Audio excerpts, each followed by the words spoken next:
एक दिन अपने पति से बहुत ज़्यादा परेशान होकर आरती ने अपनी सास से अपने मन की बात कही ही दी। मम्मी जी, जब से मैं शादी करके आई हूँ तब से ये रोज रात में कहीं निकल जाते हैं और सुबह होते ही घर लौटते हैं और मुझको हाथ भी नहीं लगाते। मैं शादी से पहले जैसी थी वैसे ही आज भी हूँ। ये बात सुनकर आरती की सास ने बोला, बेटा तुम तो जानती हो कि वह थोड़ा मूडी है और फिर काम धंधे का भी तनाव रहता है।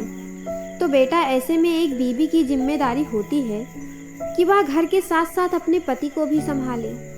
अगर पति उस पर किसी वजह से ध्यान नहीं दे रहा है तो अपनी अदाओं से उसे रिझाए और पति की मर्जी के हिसाब से चलकर उसे खुश रखे।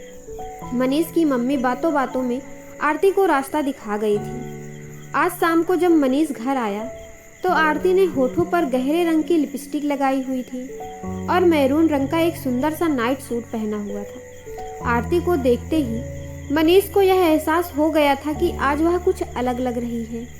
इसीलिए जब मनीष बाथरूम से नहाकर निकला तो उसने आरती को अपनी बाहों में भर लिया और होठों से अपने इश्क की छाप उसके जिस्म पर लगाने लगा।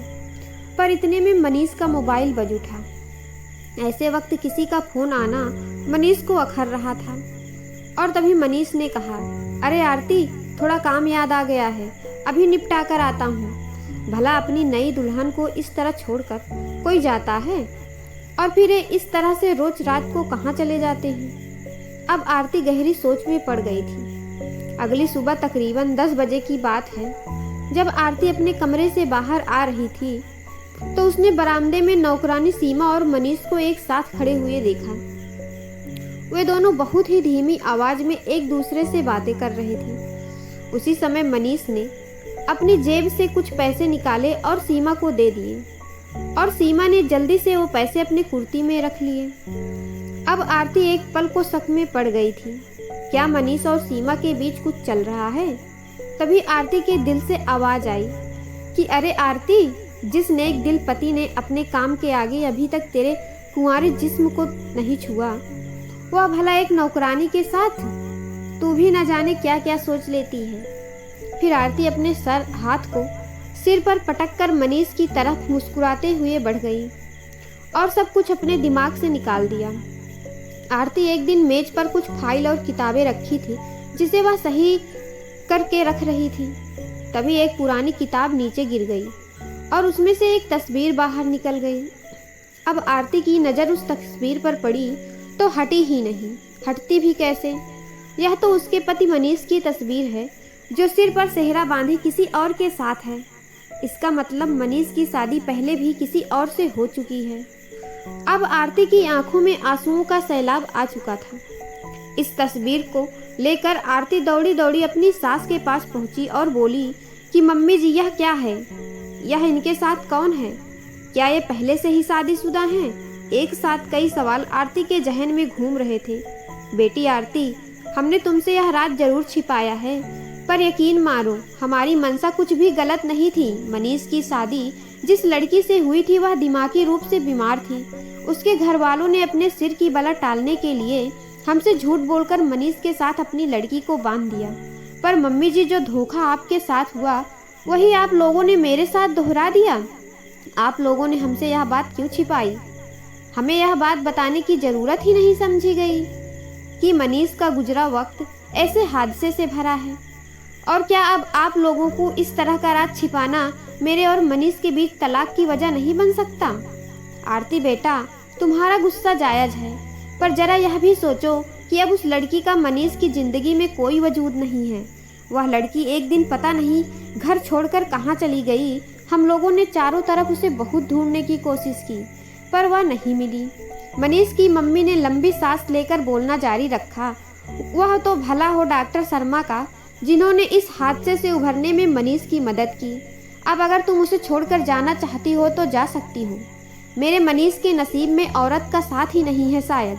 मम्मी जी की आंखों में आंसू तैर आए थे और आरती अपने कमरे में लौट आई और अपने आप को घर के कामों में मसरूफ कर लिया।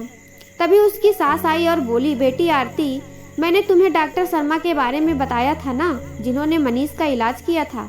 उनसे हमारे अच्छे संबंध हैं और वे लोग आज शाम को हमारे घर खाने पर आ रहे हैं। इसलिए कुछ अच्छा बना लेना। जी मैं संभाल लूँगी। दिन भर किचन की मेहनत के बाद शाम को खाने की मेज पर जब उसके बनाए खाने की तारीफ होने लगी तो आरती के दिल को सुकून मिला।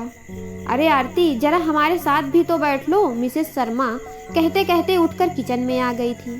प्यार तो खूब करता होगा मनीष तुम्हें, मिसेस शर्मा ने पूछा। अभी तो इन्हें काम से ही फुर्सत नहीं मिलती और फिर मेरे पास भी काफ़ी काम रहता है।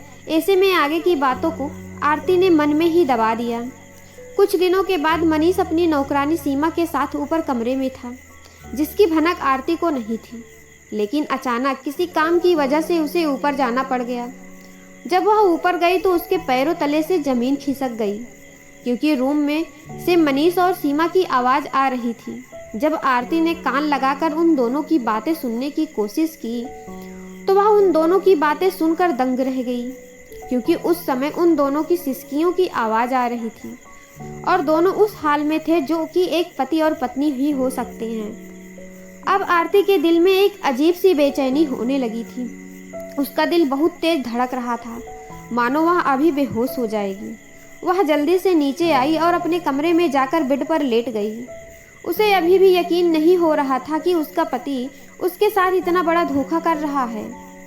अब उसके दिमाग में यह बातें घर कर गई थी और मनीष के बारे में यह सच जानकर उससे रहा नहीं गया। वह उसी समय अपने सास के पास जाकर उनसे सारी बातें बता दी और खुद अपने मायके चली गई और वहीं से उसने मनीष के खिलाफ तलाक का केस फाइल किया और कुछ दिनों में उनका तलाक हो गया।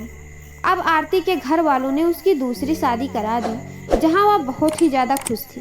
इस स्टोरी पे आपकी क्या राय है, कमेंट करके ज़रूर बताइएगा।